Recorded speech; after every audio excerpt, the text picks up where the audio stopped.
This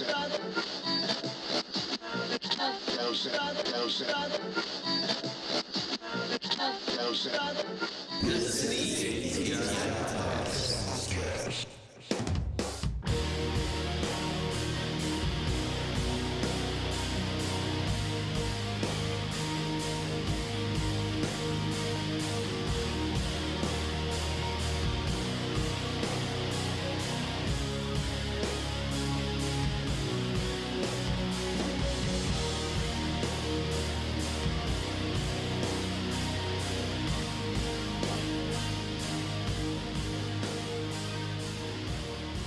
Welcome back to episode 33 of the ATI Podcast. Barrett here with you all once again. This week's going to sound a little bit different.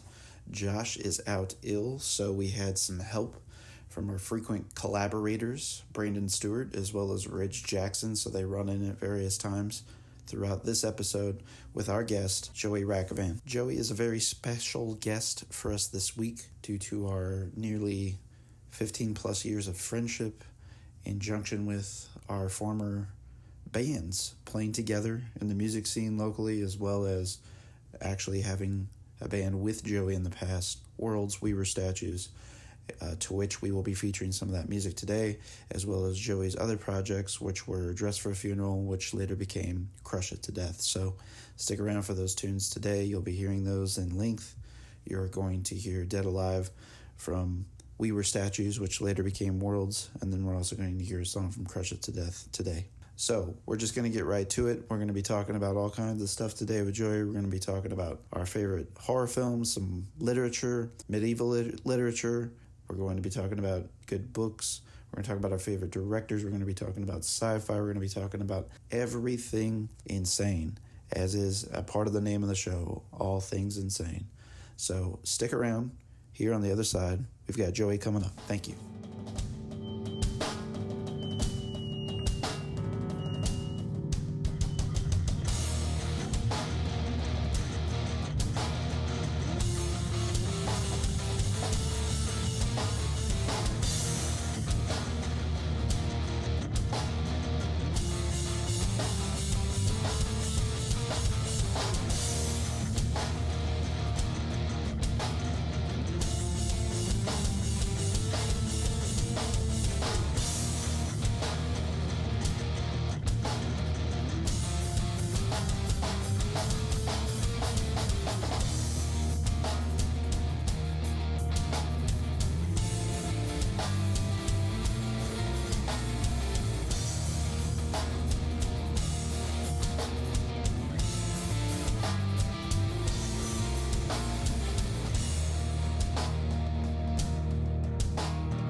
So anyways, since we didn't record this part, I'm definitely going to have a life-sized Donald Trump red oak asshole built after I made 42 grand off of my house yesterday. Home sale? Yeah.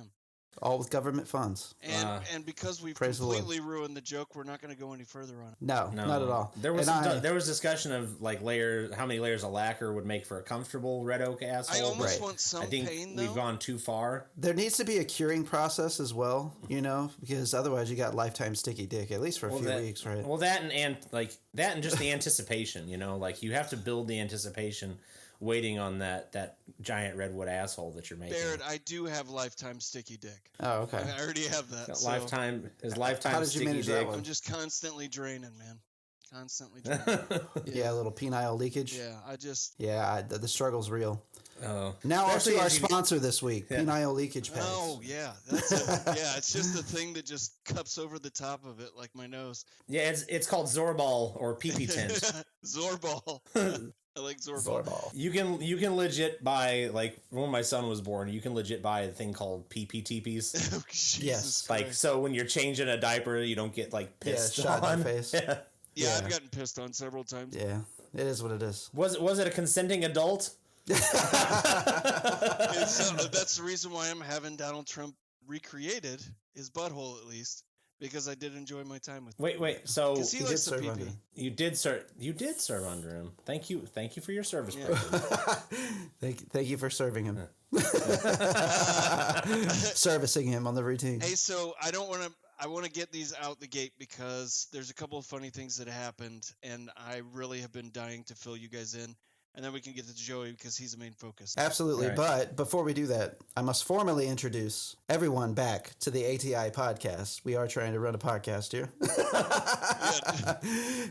Oh, shit. Was I supposed to introduce something? And we do have our guest here today, Mr. Joey Rackovan. Joey, thank you for joining us here on the show, live in the studios. What's up, peoples? Or what we call a studio. Anyway. Yeah. It's pretty cool. It's if I had to describe it in a word, it's sexy. All right. So, I'll take it. That's the highest compliment I could take. Josh is ill today, so Brandon's stepping up as co-host today. And you guys know and have heard Brandon on several times here on the show. He's come to know and love Mr. Tom Tickle. Tom Tickle. A lot of people don't know that Joey is actually a celebrity. He's Tommy Tumbleweed on Instagram. Oh, Jesus Christ. And you can find him on there. He actually just got an exclusive line of the Wrangler new fall season trends. And he's showing those off in the promotional video that we put up today. So just look at our stories. Yeah, and if you believe Rick and Morty, Wranglers are indestructible. Yeah. So it's pretty good. I mean, they're covering me up, and I'm a girthy fellow. I'm not as slim and svelte as I once was. He is looking handsomer. Look at that streak, that gray streak. What the fuck? He's is aging like a fine wine. Mr. Fantastic. This business. Reed Richards. Raid Richards. That's it. Yeah. He's raiding your bedrooms. I'm getting so freaking gray, like it's ridiculous. Like I get here, I've got the Stephen Strange like swisps here, and then I've got like all this junk. When I started the job that I work at now, like you couldn't have a beard. Yeah. And all I had was like, they always called this like my unicorn horn. And I kept my head shaved, but I have a head like Tito Ortiz. like my head's all scarred up and like I've been punched and had my nose broken shit.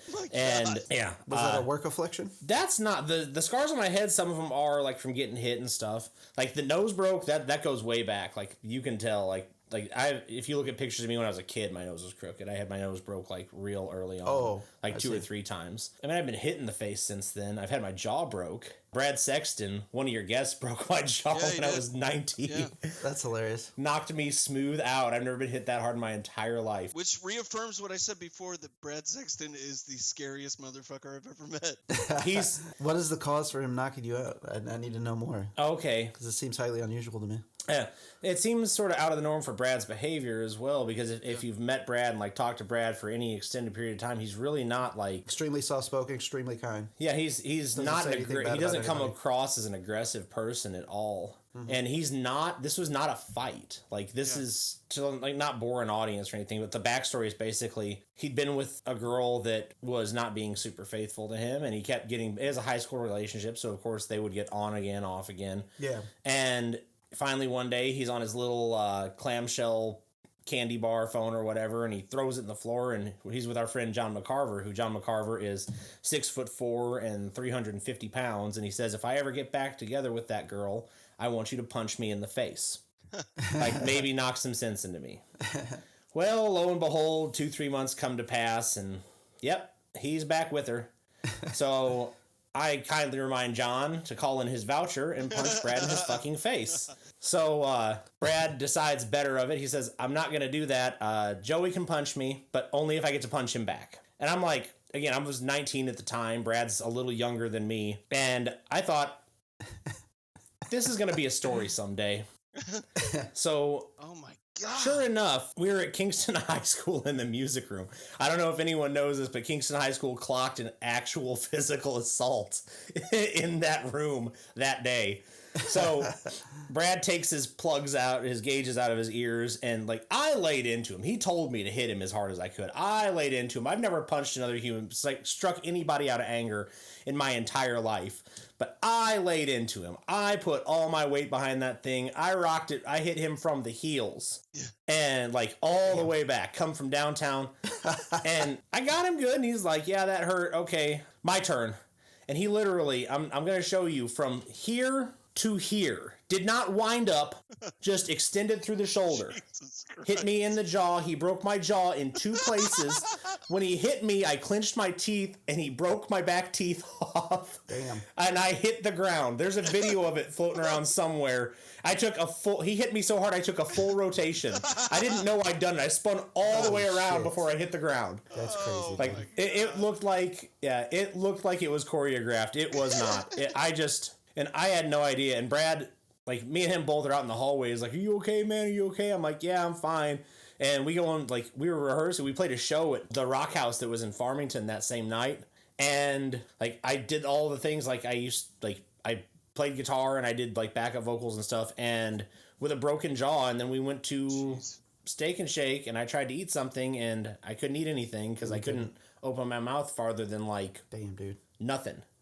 And I went the next day. My mom was super pissed at me, and she took me to a oral surgeon, and I had to have I had my jaw wired shut for like 6 weeks because he literally broke it in 2 places where this knuckle and this knuckle hit. If you can't see it, these 2 knuckles right here. Yeah. He punched me square, man. He hit me hard. I just want to know how that awkward conversation went with your mother, where it was like, "Hey, so Brad told me to punch him in the face, and I accepted a return punch to the face, and this is the reason why you're paying for this." Yeah. Jesus. I mean, incredible. They could not have been thrilled. I know my mom was not super happy about it. My dad wasn't nobody was happy about it. I mean, again, like I said, you watch Community. At first I thought, oh no. And then I thought, this is a story. For sure. Yeah, I've definitely got myself in trouble with, this is going to be a story. That was my deciding factor to do something Ben really Savage stupid in my life. Yeah, absolutely. Yeah. Wait. You're what? Ben Savage. No, I get it. Like Boy Meets World, like Ben Savage. Is there more to that, or is that no? Did you meet? Did you meet him? This is how I got here. Oh, okay. It's an in media res story. I get you. Yeah, exactly.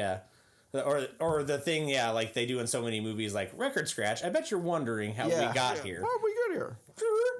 So, Brandon, you wanted to start it off hot with a few pieces of information. I know that your time's limited today. Let's hear what you got to lay on the table. Get off your chest today. First thing I'm going to hit with everybody with the vasectomy story. I am about to get a vasectomy, and I was told to report to the hospital up in the north. Just, go into the hospital, and hit the elevator. It's going to be in the basement. I'm like, sketch, but yeah, let's fucking do it. All right, so I get there on time. I immediately find the elevator. I hit the basement, and this hospital is like, it's pretty updated. Like there's nothing in there that looks like it's from like the early 1900s, right? Everything's pretty updated, brand new stuff, shiny floors, stuff like that. I get in this fucking elevator and I press the button and it opens up to what have any of you guys seen like the unreleased Silent Hill that didn't come out? Yes. Fucking where there's a door open and the lights are flickering Yep. And No, but I have seen Jacob's Ladder, and Silent Yes. Hill owes huge debt. yes. Carry on. So Yeah. the doors. So I think I know what you're getting ready to blast into, but go right ahead. The doors open, and it is like there's blinking fluorescent lights above. There's a windy hallway. It reminds me of Severance in a way, but not pretty at all. Severance is on Apple TV. Get it. And everything in the decor is all from like 50s to 70s, right? And there's only one office down there, which coincidentally also has a fluorescent light blinking above the door. I open the door, okay, no joke.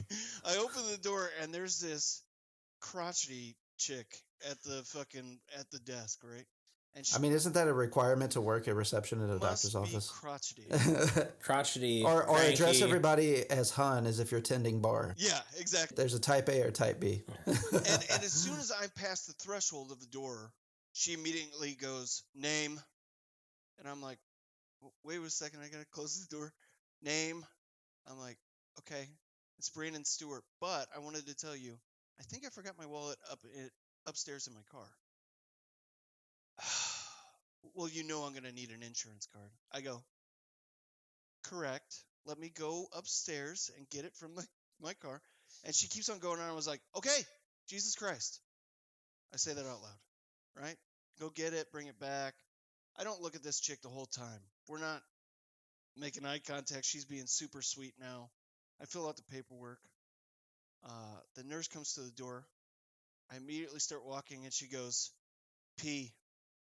Like, these are one word, like, sentences that everybody's like, Jesus. like, Just directives. yeah, and I'm like, no, I've already peed, thank you. And she's like, well, you got to for this appointment. I go, At nobody. least they didn't offer you a cup of pee, like tea.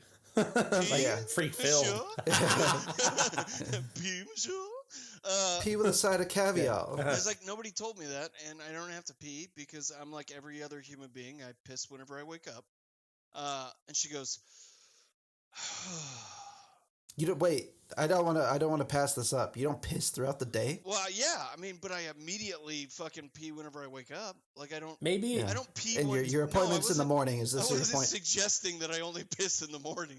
How far away from wake up time was this, man? Like, if you say, like, if I wake up and you give me an hour, Yeah. I can piss, man. Like, I'm happy for details.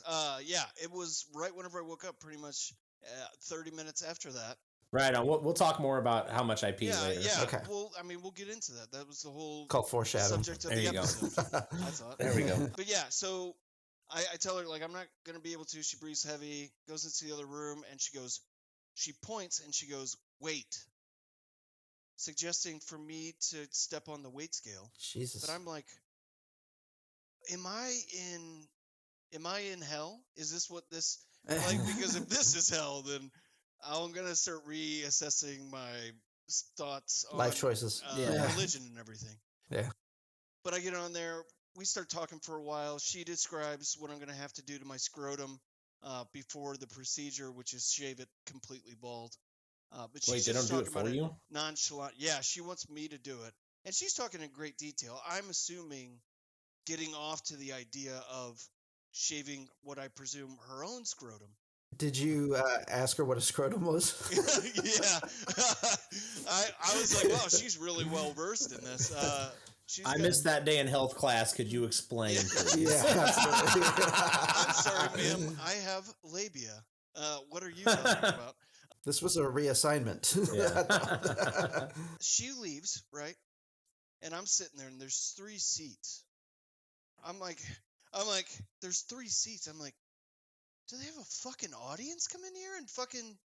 So I don't know if any of you have seen videos on either Instagram or TikTok where they're basically, there's this older guy and they always do these, like, what it's like becoming a dad, or what dads Yeah, feel like. yeah. It's scary walking into Home Depot and not knowing what they actually think happens. Oh, yeah. So Yeah. this bigger guy, the dad, what walks in is a version of him that I've never seen before. It's about 3 foot shorter, overgrown hair, all around. Like he has not had a haircut or trimmed his beard or facial anything for 3 years. Like not a tamed beard, but like it looks like somebody took a weed whacker to his fucking face, right? And then So he's got like that old homeless guy beard. yeah. And then he's got this one of his shirt's tucked in, but the right side of it is pulled out, like he forgot to tuck it in. And he's got this unbuttoned shirt down to about here, and hairy chest, and I'm like, got that? You gotta show, man. If you've got that hamburger meat, you gotta show it off. Like, that's all there is to it. That's a power move. I am not letting this motherfucker. That you are asserting sexual dominance when you've got gray Brillo just pouring out of your shirt. Like I've got a little bit, but dude, I don't go to that depth. We're talking about like the biggest bomber belly I've ever seen. I'm pretty sure this dude had a non-existent like belly button. That's how fucking grotesque it was. Oh damn! So he popped the turkey timer out. And he goes, well, hey Brandon, what are we here for? And talking exactly like that, and I'm like, this is he's a clown. This is hell. This is hell. It's fucking Gacy. And he's like, what are we here for? And I'm like, Doc, we're here for a vasectomy. Oh, really? Well, I want to first start off by saying if your wife wants to come in and watch, she's more than welcome. She can come in and watch the whole procedure, and we don't put you under. We'll just numb up the area and going on. And I'm like, oh, okay. First of all, I don't want my wife as an audience member, which explains the 2 other chairs. I'm like, do you want my son to come in here too? Hey, everybody gather around and watch them snip my balls. And he's like talking about this like so nonchalantly, which I expect for a doctor. But he's like, oh, that's interesting. What's on your thighs? And I go, oh, those are 2 hands from Pan's Labyrinth. Several jokes are made about these on a daily basis, about blowjobs and everything else. But this guy, he's like, well, what kind of a movie is that? I was like, it's like a fantasy horror movie. And he's like, oh, I probably won't be doing that. Drop your pants. And I was like, just no segue. Oh god. And he was just like running at it as far as he could. Like, and I was like, not being scared of showing people my dick, I just took down my pants real fast. And then, did you consider explaining the movie as being magical surrealism? That might have won him over. I don't think so, because what came out of this man right after is surely his only interest. Okay. He immediately grabbed my balls, like it was just like a spring action, which I imagine that Brad did to your face. And then he starts fondling my nuts and making the most coercive fucking noises that I've ever heard in my life. And I've had sex with examples, please. It's like, examples, please.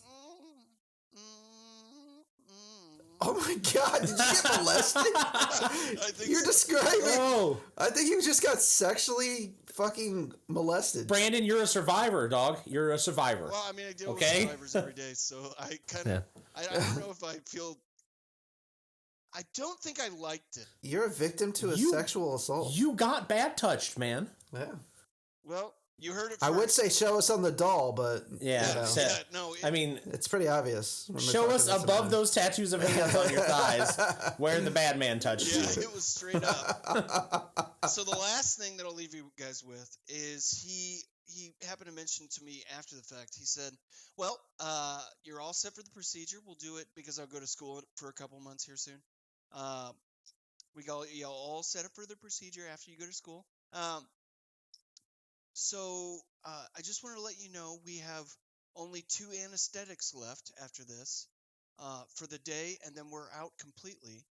So you may have to do the procedure. And I'm like, in my head, I immediately think, you go fuck yourself. I am not going to lay down on that goddamn table and do my duty as a man for you to tell me you don't have anything to numb me up down there, you motherfucker. Yeah. I was like, I will end you. I will end you for this, a travesty that has fucking happened before us.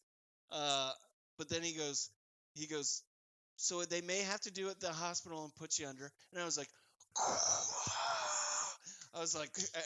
woo!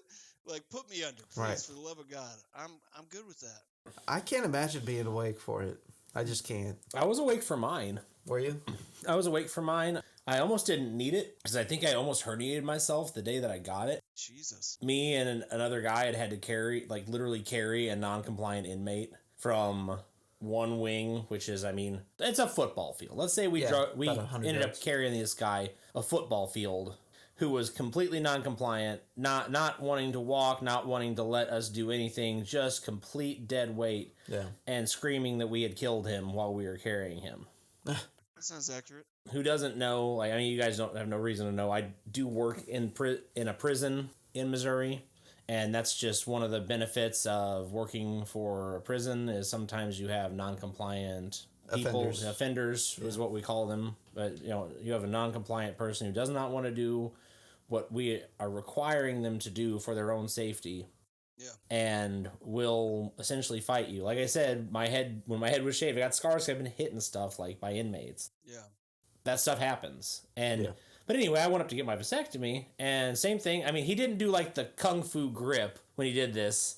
They also did not make me do any of the things you're describing. So I went to the place that I think it's the Rizzuto show recommends. Oh, and really? you get like a discount in St. Louis for it. I mean, that probably doesn't, I know that doesn't benefit you, Brando, but. No, I mean, mine's free, but at the same time. Yours is free? Yeah. Okay, well, shush up. Shush. Yeah. That's Machete Shut you're up talking now. to. He's a special agent of the government. Machete. Yeah, Oh. I've given my soul and my ability to smoke weed up for working for the government. So I got 8 more years, and then I will purge myself. And He's then, gonna get that chip out of the back of apparently his your brain, ability so. to reproduce or spawn, Yeah. you gave that up too. Oh, yeah. I mean, I did that, but I have the nuclear family. I have like a boy and a girl, and we didn't want any more, and I have a boy we and a girl, decided too. like, Yeah, I didn't want any fucking kids. I did until I decided to have another girl. Yeah, I mean, yeah. What are the chances of that, though, too? That's So- kind of wild. yeah. Ridge is the same deal. Yeah, they literally, All of us. Yeah, they literally told me like they're sitting there and they're rooting around and they're rummaging and they're like,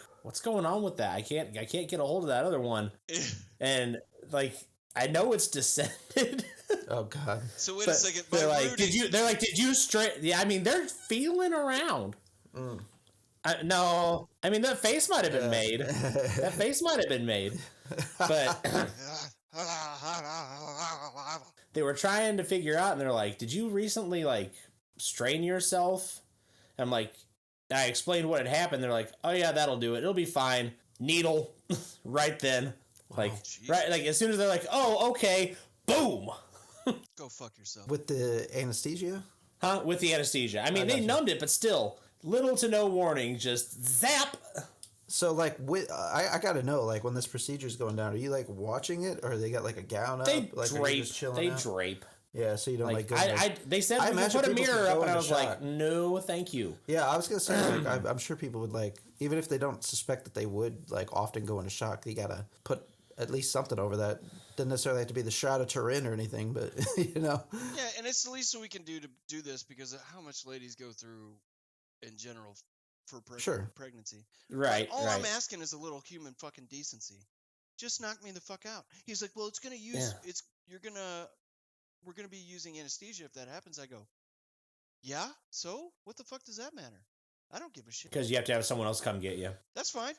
I don't care. I'll wake up cold again. I've had 2 knee surgeries, and I mean, this was gonna segue me into the other story. I don't think I told this. Did I tell the nose story yet? Nope. So I had these things back to back to back. Selling a house, fucking going to get my balls snipped here soon. And so my allergies have been so bad in Texas that there's times where I can't hear anything. They're that bad. It plugs me up completely all throughout my face. Probably because it's so dry. And the pressure is just, so they're like, okay, we can do this procedure. We're just going to shrink down the nodes in your nose so they don't produce as much, don't fill up, whatever. Doesn't explain it fully, right? I show up for this procedure. That sounds like some weird. What's the Martin Short movie? Interspace. That's some weird Interspace shit, man. Right. Like, they're not going to explain it beyond that. We're just going to go in there. We're going to shrink these things. Yeah. Well, they said that they're going to freeze them, right? So I'm like, okay, that doesn't sound painful. Sounds kind of a natural approach. Yeah. So I'm like, okay, no big deal. They go in there. And first thing they hit me with is, now I've had the COVID test several times. What they do is they take these long strips of cotton and they put them on a needle and run them all the way back, what I imagine is past my throat hole down into my throat. And they line the bottom and the top of my nostrils, and then they do it for both sides. And then they go, okay, we'll be back in 10 minutes. I will send you all a picture, and then maybe we can post it later because it's fucking hilarious. So they come back in 10 minutes, right? They're basically tampons. Pull them straight out. Then they inject me. Oh, shit, dude. Then they inject me. That looks fucking brutal. That's like a pull start. Wait a second. No. Then what they do is they spray me with Afrin first, and then they spray me with the anesthetic next. And they spray it directly down into my throat. So that it Afrin's numbs gonna everything, burn after and that. it kind of chokes me. Okay. Then they go in and they do it again. They put those 4 cotton swabs, 2 on each side, in my nose again. It dries it up. Wow. And then they shoot me with a shot. And then that burns and speeds up my heart rate to where it feels like he's like, you're going to, for 5 or 10 minutes, you're going to feel like you just did cocaine. And I was like, oh, great to know. Would anyone care to describe that sensation? Because I've not ever done cocaine. I've never done it either. Like, for the audience at home. It's like having a panic attack. I've had a panic attack before. I can only describe it as, yeah, that's an accurate picture. Thank you. Yeah. Oh, man. Hey, man, it's a podcast. People Yeah, can't no, just that's go on great. descriptions Yeah. sometimes. Can't imagine. I'm going to broadcast And that. I'm wearing a I'm not feather, imagining a things. feather and bone shirt in that picture, feeling like the biggest fucking pussy that's ever walked the earth. All right, so after they use that, guess what time it is? Let's put those tampons down your nose again because we got to dry it all up. They do it the 3rd time, okay? So next they go, okay, so we got a chisel here. What we're going to do is break your nose. Hold on. On either side. Oh, fuck. You said chisel. Yeah. So then Okay, they go in. They did not, adequately explain this procedure to you in With advance, a evidently. fucking chisel. Or a... This Seems is what so primitive. This is the same thing that they do for a crowbar. So it's a chisel that they use the same way you would a crowbar to unlatch. Are you sure you weren't getting a vivisection? Ugh. Or they weren't trepanning you? So what they did to me is I could hear it. I could hear the crunch go on either side. Oh, God. On damn. either side. And my eyes are just like Yeah. I'm pouring, right?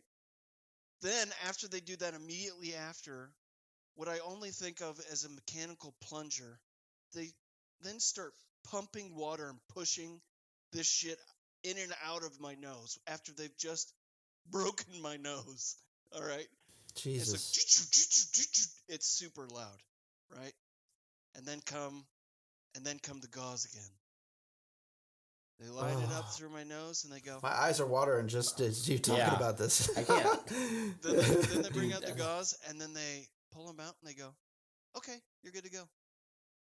I'm like, what do you mean good to go? I haven't been. And they were like, get the fuck out. Yeah. Did they give you pain medicine after this? Because goddamn, they broke your nose. Yeah.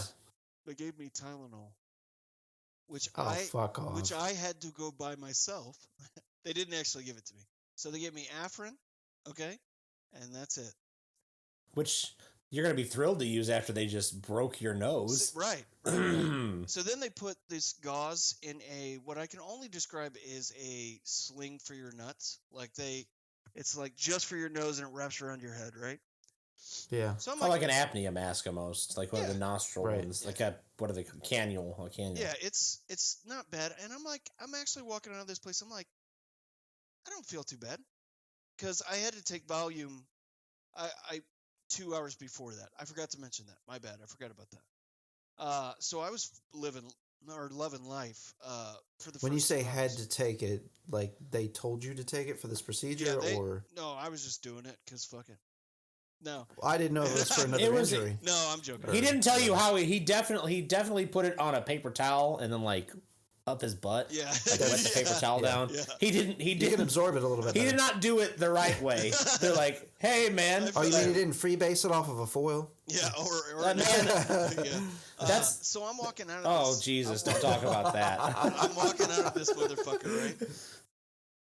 And I'm like, they tell you one of the things, they give you a list of rules. And so I'm walking out and I'm like, okay, I'm reading the rules. I get in the truck. I explain it to my now roommate until we move into our new house. We'll call him Mr. Smoogers. You know, all the rules, and I'm reading them off. And I sneeze a couple times, but it's out of my mouth. And like, don't sneeze out of your nose, whatever. And we start driving off. So I'm like sneezing out the window with my mouth. And I'm reading along. And I feel one come on immediately, and I can't stop it, right? I can't react to it with my mouth. And I sneeze, and I look down on the paper, and it looks like a chunk of brain has come out of my body. About this big, right? And it is it's about the circumference of a baseball. Congealed blood. And I can't get it off, and I'm like, I don't know what to do.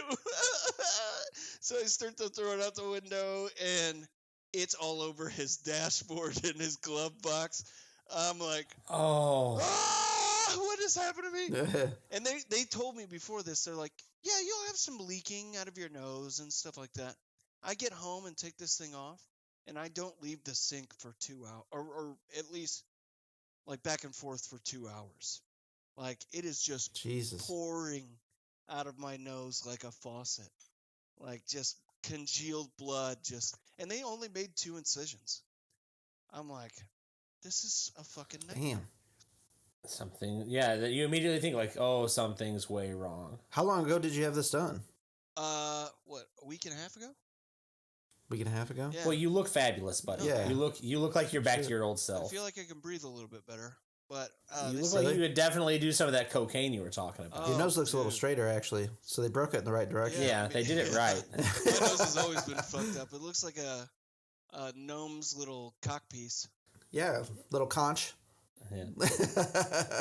What are they? A cod's piece. It's a cod's piece. About yeah, as that's long right. as what Little Joey's conch on his described cod's his piece. penis being. I've seen Joey's penis. Have you? Yeah. You? One of the first times I hung out with you, I was helping you move your guitar cabinet after a Dress for a Funeral show. And you said, oh, man, I got some bubble gum on my jeans. Oh, yeah, that's And right. I looked down, and sure enough, I was like, yeah, damn, dude, you got some double bubble down there. That was my immediate response. Hey, that wasn't my penis.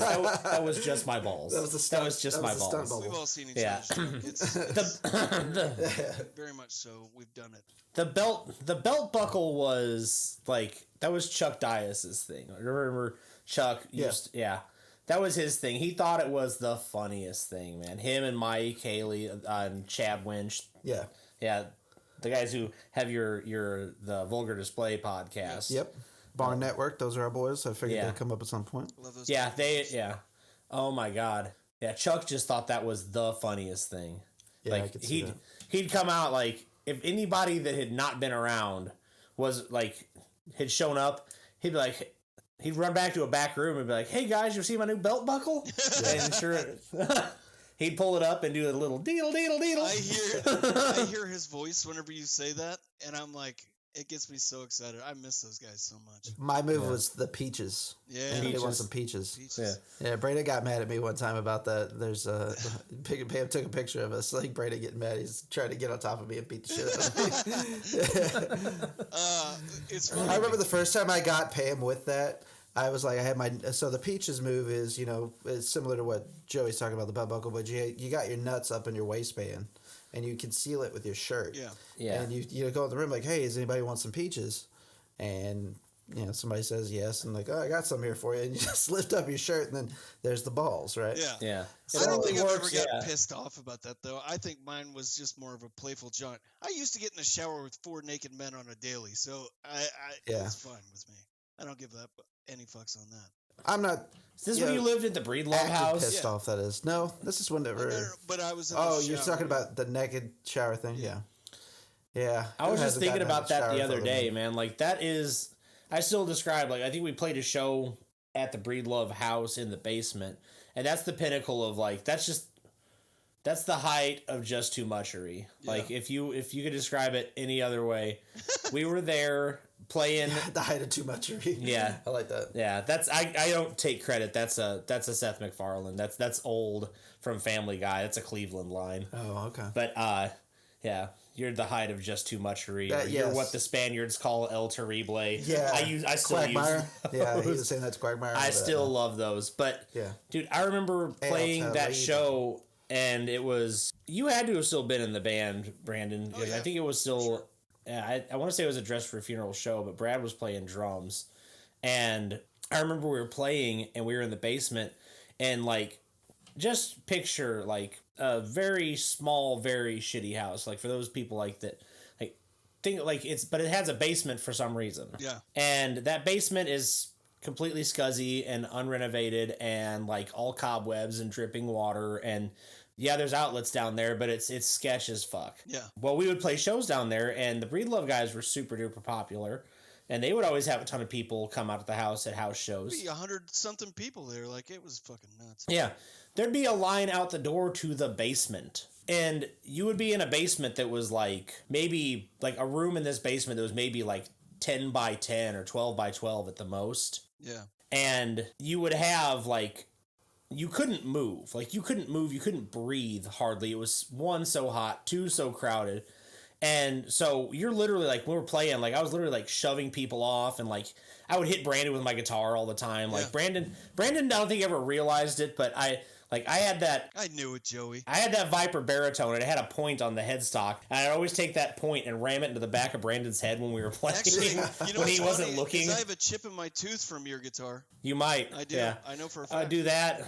Which is fun because it was all hate for you and like all love for John. Like it was the exact opposite. So fucking like, bullshit. But anyway, so we're playing and like we're crammed in there. Well, I knew John longer, buddy. You gotta give me that. Does that matter? I knew John longer, and singers are always dicks. Like singers, like I'm always gonna treat the singer like he's a dick. Like that's all there is to it. He is a dick, but wasn't a fucking dick. Anyway, we're in this basement, and like there's legit. In this 10 by 12, it's as packed with human beings as you can possibly be. And I'm literally like shoving people away from me because I'm getting freaked out. And I hear John start shouting, right? And this is over like our cabs blasting and the drums blasting and us being like buck wild, stupid, crazy. And I look over and John is punching an arm that has a hold of his hair. The arm is coming through from the ceiling, through a grate in the floor. They punched through the ceiling, the grate in the floor, through the ceiling of the basement and had a hold of John's hair. And he was literally punching this person to let go of his hair. What the? That's how crazy these shows would get. Yeah. Like we got done playing, and that one show was the same night that they had like all the straight edge kids show up. Yeah. And they had like the big fight between the straight edge kids and the Breedlove kids. Yeah, I described that last time. Dude, I just missed that. Like me and my wife we were in our car and we were leaving. I had packed all my stuff up and I'm like, I ain't partying with these buttholes. Like I'm too cool for this shit. Heading out and like we were just in like our little shitty Ford Focus, like with all my stuff crammed in the back of it. And some straight edge kid gets up on the hood of our car because there was like they mobbed it. Like I looked down the driveway and like on either side of us there was like 30 cars down to the main road. Like on either side of it that had just shown up, and it's all these straight edge kids coming out. And one of them jumped on our hood, and I got out and was like, "Get the fuck off my car!" And they were like, "Oh, sorry, man. Like, so fucking what are you sorry about? Why jumped on my car? In the first place? Why apologize to begin with? You knew what you were doing.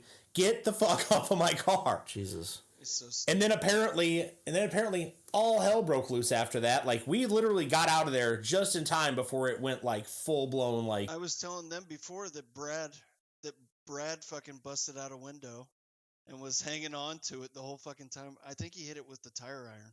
Fucking smashed it. I wouldn't be surprised. So Brad, you said yes. He comes across very passive, very like if you put alcohol in Brad. And then challenge Brad to fight, Brad will fight. And he won't just fight. Like, that dude fucking destroys. He goes all out. And he's got that weird, like, thing, Switch like, you can't... Star Destroyer. You can't hurt him. he will fight. If he's drunk, you cannot physically hurt him. I know, this is why he's so fucking terrifying. Well, he's terrifying, and fucking T-1000. Yeah, he would be he would be dragging himself on the stumps of his legs to get to you if he was drunk enough. I just immediately think about the mermaid from the House in the Woods. Oh, Cabin in the Woods, yeah. Or Cabin in the Woods, where he's pulling himself close. Man, Whitford's his reaction to when he sees that thing is just one of the most priceless things. I love that so much because of that. Yeah. Because he sees it and it's just as majestic and gnarly as he thought it was gonna be. Oh god, it's so good. And it's such a great that movie. I could talk at length just about that movie because it's such a great like the whole like underground complex is so many great bits of casting. Just having like Whitford, and then was it Richard Jenkins is the other old guy. Jenkins is awesome. He's such a baller. He's so Whitford's good. great too. Huh? He was just on Maron's podcast. Yeah. Oh, was he? Yeah. Yeah. He is so good. A lot of people think him like Step Brothers, dude. He was in that. What's the one with? It was Frances McDormand was in it. It was Olive Kitteridge. It was on HBO. It was like a 3-part miniseries. Oh, I never watched that. It's so good. Yeah. And he's so. Let Me In too. Yes, he is. He's great in that. He's got the old guy, the familiar role, I guess is what you'd call it. Like he's Shape of Water. I mean, he's fantastic. Yeah. Yeah. He's got what they call pathos. He's got that. He's got charm, and he's not like a traditional or conventional looking actor. Yeah, no. But you just like... Well, you guys are bouncing between the two actors, but Jenkins was just in the last Guillermo del Toro movie also. Yeah. Yeah, he played the rich guy. Yeah. What was the name of that movie again with Bradley Cooper? Nightmare Alley. Nightmare Alley. Yeah. That's right. It's good. I need to sit down and watch that. I haven't got to watch that yet. Yeah, it's fantastic. Oh man, if we're going to talk about Guillermo del Toro, can we talk about Cabinet of Curiosities? Because dude, I'm very pumped about that. I'm so stoked for Cabinet of Curiosities. Jennifer Kent's doing a short on there. Our boy who did Mandy's. Panos Cosmatos. Yeah.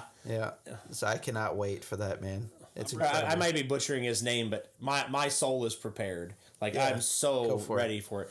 And let's talk about it because you all know you guys know I love him, but man, it's in problematic racism aside. H.P. Lovecraft adaptations. There's a bunch of them on that show. Yeah. I saw at least 3, and that's got and I saw a lot of stuff that's like Elder God looking stuff in the trailer for it. So I'm super stoked for it. Ready. Right. I am here for it. Yep, I'm all about it, man. That guy, man, Guillermo doesn't do anything bad. I mean, he's curating this, he's producing it, but he's also got individual directors. Yeah. Under a somewhat singular vision. Yeah. And we're welcoming Ridge into the show now, but Ridge, we're talking about Guillermo del Toro's Cabinets of Curiosity getting ready to come out, nice. And the directors that are doing it. So Jennifer Kent's doing one of the episodes, who did Nightingale and Babadook, and Babadook, and our dude who did Mandy. And Mandy, he also did was it Beyond the Black Rainbow? Yes, Beyond the Black Rainbow. Which is another. Rainbow. I mean, that's not in a bad way, but that's sort of a sleeping pill of a movie. Like if you want to just be gone, right? Put that on. That movie is just even as sinister as it can get, it's just relaxing to your soul. Yeah, it's got a fantastic soundtrack. The score on it is incredible. Yeah, visuals are incredible. Oh yeah. Yeah, you can't go wrong with that. Yeah, I caught a little bit of that. Did that come out before or after Ex Machina? I think it was before. Because I got 2011, and Ex Machina came out 2012 or 13, I think. Yeah. Man, that makes me feel old. Those movies came out so much longer ago than I thought. Yeah. It seems like it was it just happened. But Beyond the Black Rainbow is a sleeper banger, in my opinion. It is. It's definitely a slow burn, but there's a lot there. And you knew that guy was going to go on to do great things still yet. And Mandy is one of my there's some good slow movies, burns. Dude, I think that's one of my favorite things with horror in general is the slow burn. A well-crafted slow burn. Yeah. Agree. Yeah, I mean, slow for slow's sake is right.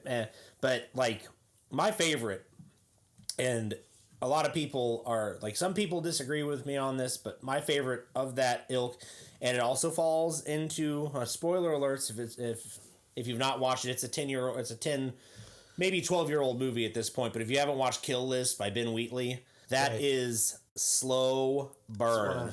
Oh my gosh. For sure. Yeah. Yeah. Wheatley just, first off, hammers it out of the freaking park. Absolutely.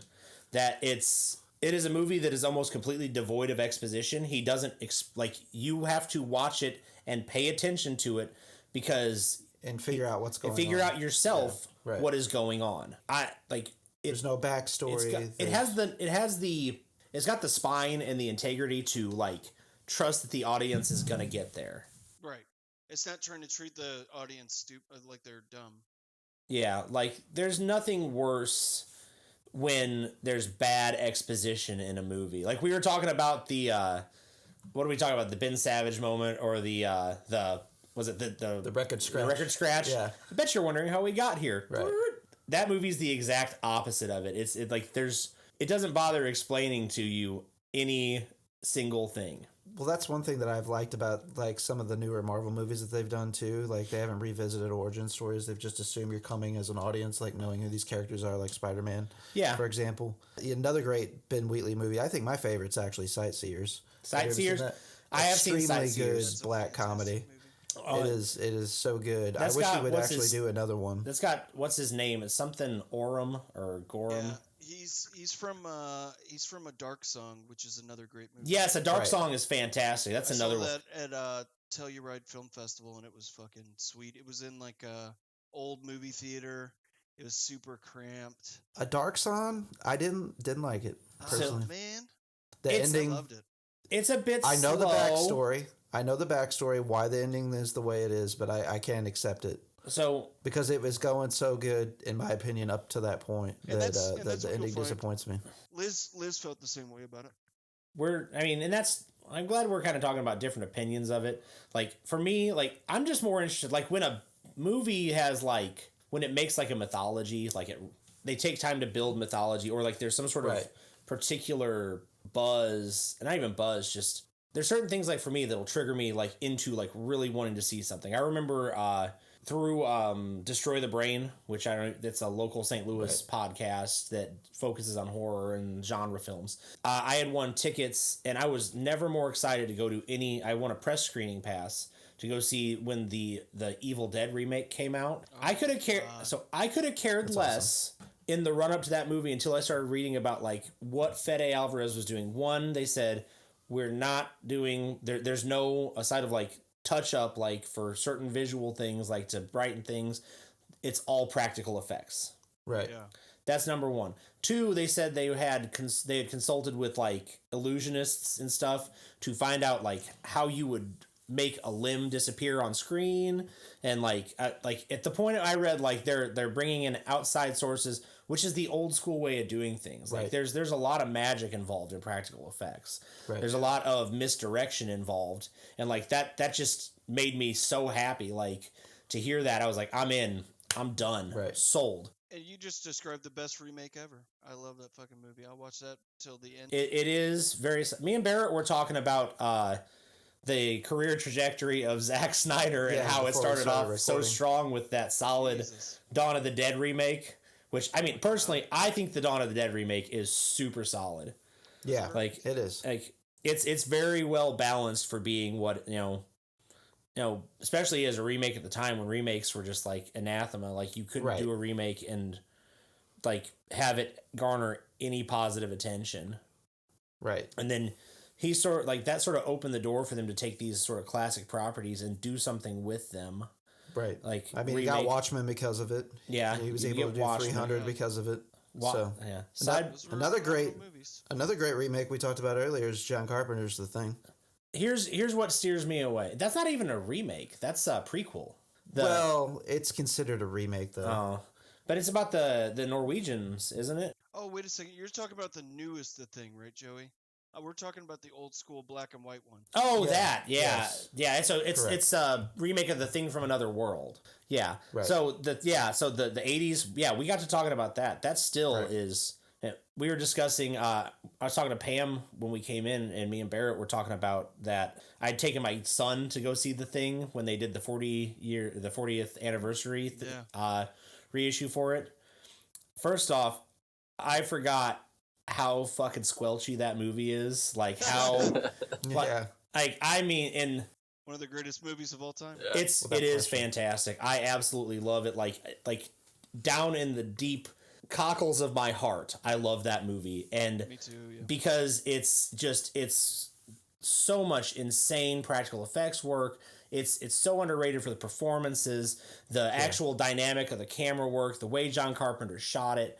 It's a gorgeous movie. The matte paintings that they do for certain things, it really is incredible. Those landscape shots to open and close it. Oh yeah, just incredible. It almost bookends the film. Yeah, it's beautiful. And then you have, like I said, just some of the most insane, just especially for the time, some of the most insane practical effects work I have ever seen, and the sound design that they do with it is just, it's so gnarly. Yeah. Like think of the scene, like the dog kennel scene. Some of the sound effects in that are just so gross. And it makes me like, because I mean, they'll put in like, they put rattlesnakes and cicadas and like, it's gnarly. But so I digress. I had taken my son to go see it, and he watched all of it. Like he's 12, and to his credit, I mean, that's a pretty, it's got some pretty hard ass special effects and gnarly stuff in it. Dude, he got the laughs when you're supposed to laugh, because there's a couple of big laughs in that movie too. Yeah. Like it's whatever it is, weird and pissed off. Yeah. When the spiders, when it sprouts the head and he looks and sees, he's like, you gotta be fucking kidding. Like just that deadpan reaction. Yes. Or when he turns around and he grabs Gary and just shoves his fingers into his face. Right. And they show him later on dragging him. That got a huge laugh in the theater. Like a huge laugh. He did, the one thing he couldn't handle was the sound effects. Like oddly enough. Yeah. Like I looked over and he was watching it, and normally like I took my wife to the Evil Dead remake, and she spent her whole time like with her head like right here. Like her eyes right here, pointing into like almost into my armpit, because she couldn't watch it. I look over and my son is watching the whole thing, very riveted, but he's got his ears plugged. I'm like, what's wrong, buddy? He's like, it's too squishy. It's during the alien autopsy, and he's like, it's too squishy. That's fucking hilarious. I don't blame him. Yeah, that would be fucking terrifying. It really is. I mean, it's not even terrifying. It's just the sound accompanying it. Like, it's such a good pairing. So I got a funny story with The Thing. Pam's birthday this last year, her favorite movie all time is The Thing. So I did a theme birthday, and I made her a custom card and everything. And I took shots from the movie and just made it kind of a witty card, procedurally. We'll never lose our head for you, but it was like whenever the head's got the little spider legs and stuff moving around on the floor and shit. And Arlo wanted to look at the card, and I was picking up Arlo every day from daycare, taking him to daycare, all that stuff. He saw my car, he picked it up, he started thumbing through it, and he just immediately just like almost went into shock and closed it and just was like visibly shaking with his eyes, like he was almost going into a seizure or something. And I was like, "What's wrong, buddy?" He's like, "That's creepy. I don't want to see that again. I was like, all right, well. And at that point as a dad, you're like, you'll get there, baby. Yeah, for sure. I was like, I've never been so disappointed in you. That's actually what I told him.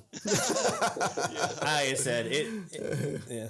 I was proud that my daughter actually enjoyed Stranger Things. That last season is what she watched. All my kids did. And she was like, those monsters are so cool. I was like, fuck yeah, they are.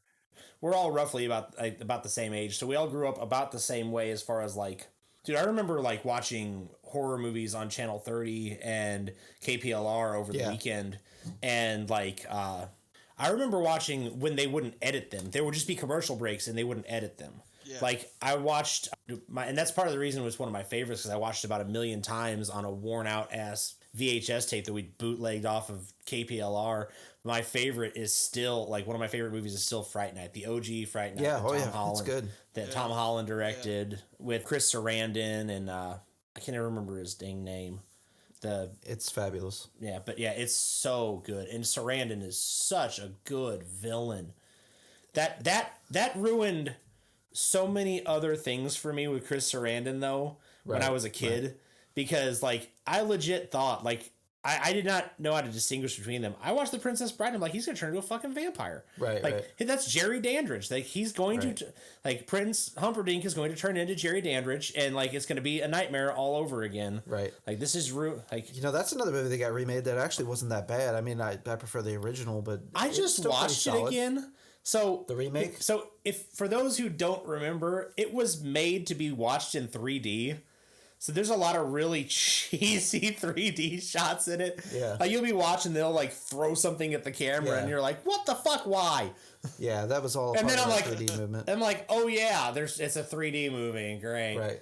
Yeah. So Colin Farrell was solid. He's he's a solid Jerry Dandridge, but he's a great actor. He really is. That's another thing we keep coming up to Colin Farrell.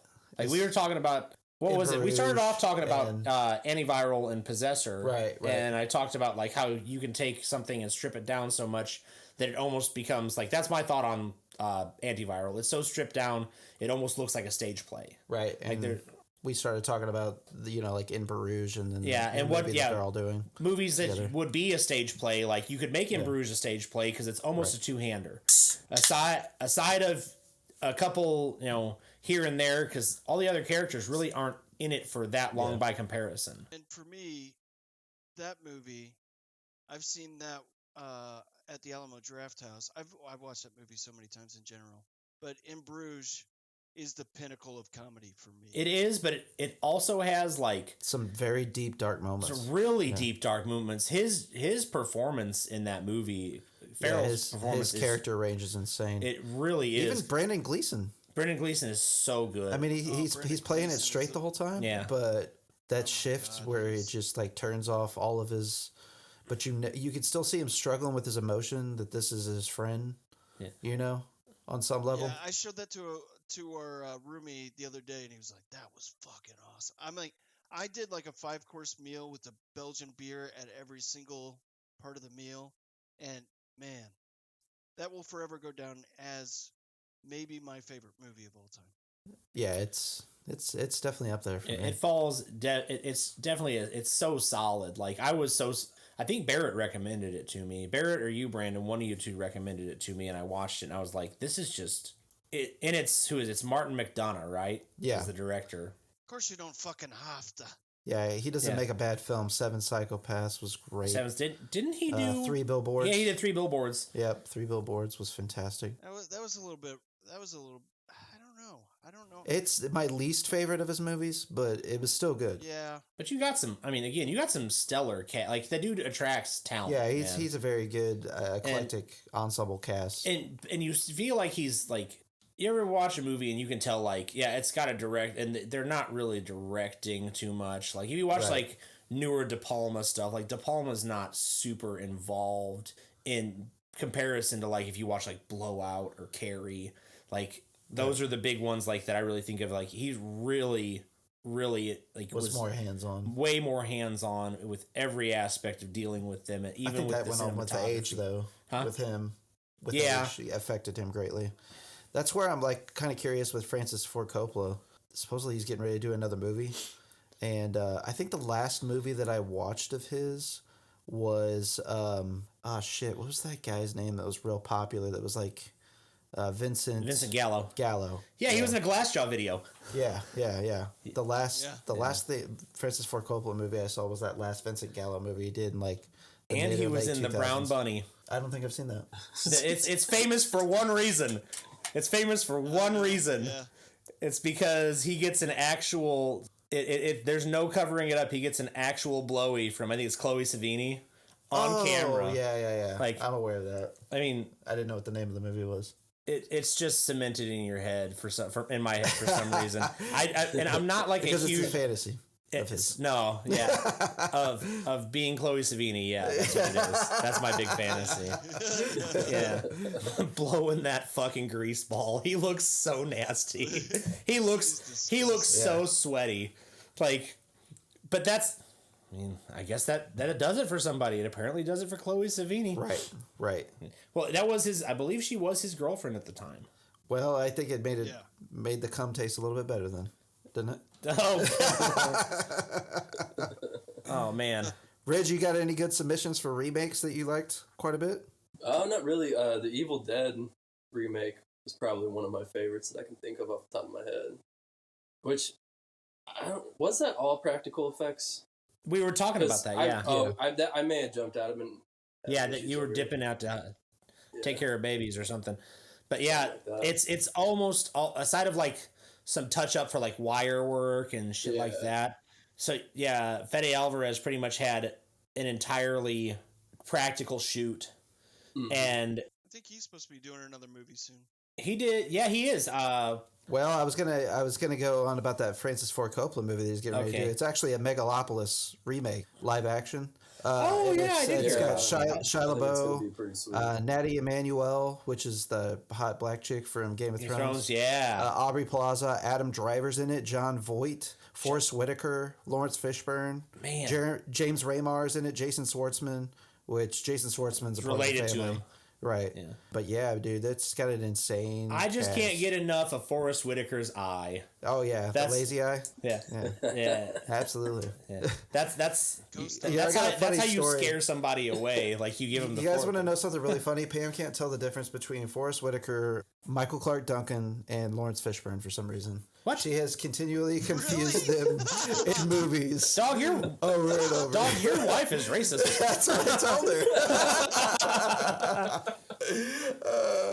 Well, she misremembers those people in various roles. Two of them are alive. She thought R.I.P. Michael Clark Duncan. She thought that she thought that I think she thought Lawrence Fishburne was in Rogue One, which I laughed out loud the minute that she said it. Yeah. You know, whenever we were recalling the movie and the performances that we liked, you know, and because Rogue One is perhaps my favorite Star Wars movie of all time, just because it has got the most bleak ending ever. It's got badass Vader in it.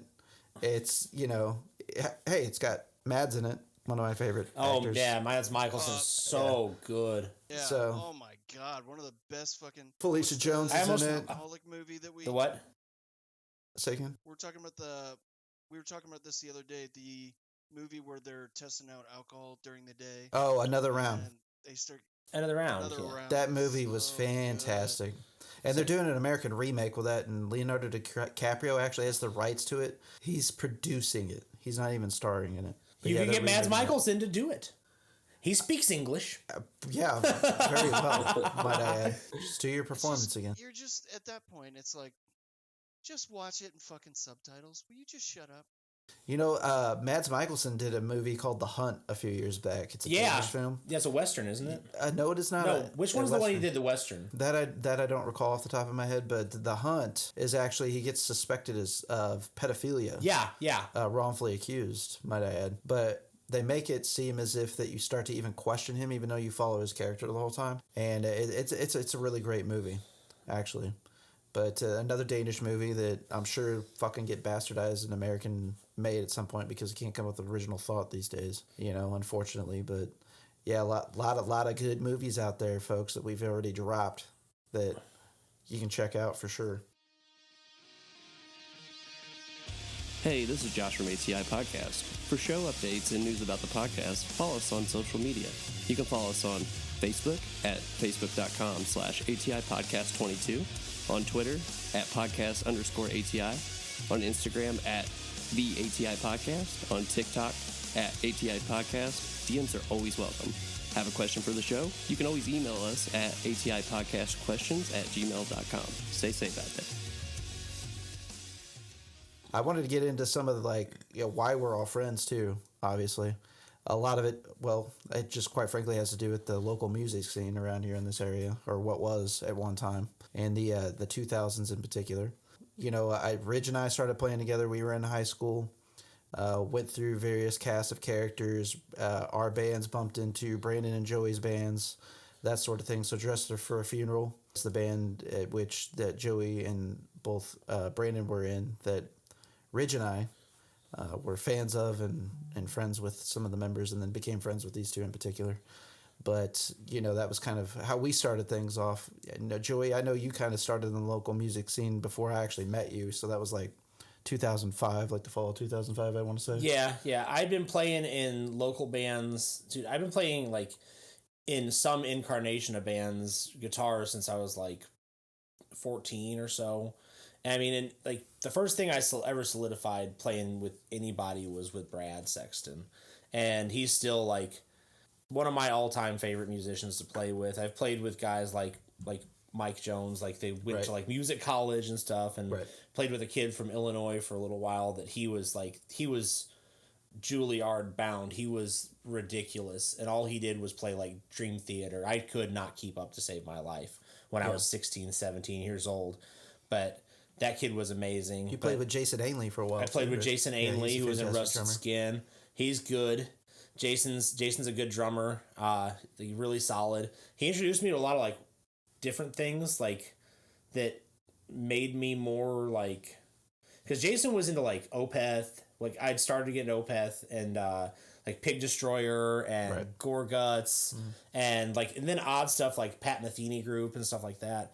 Like all these things like sort of coalesced like in like with the band I played in called Crush It to Death, and like that stuff, and like even like almost like world pop, like the Paul Simon type world pop that you think of, like where you've got like Afro pop influences and stuff. Right. Like we used to put that like in the Crush It to Death stuff. We used to have that type of stuff in there, and like little calypso things and just weird, wild stuff that all like a lot of that came from like getting opened up to more like different genres and expressions of music.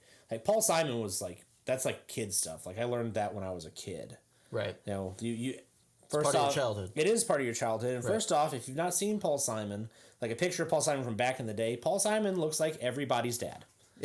Literally everybody's dad. Look up the cover of 50 Ways to Leave Your Lover and tell me I'm wrong. He's got hamburger meat, a polo shirt, a bad fedora.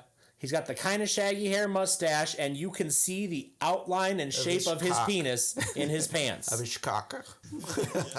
He is looking... We're just looking it up right now. He is looking so happy. Oh, yeah, I'm going to find this.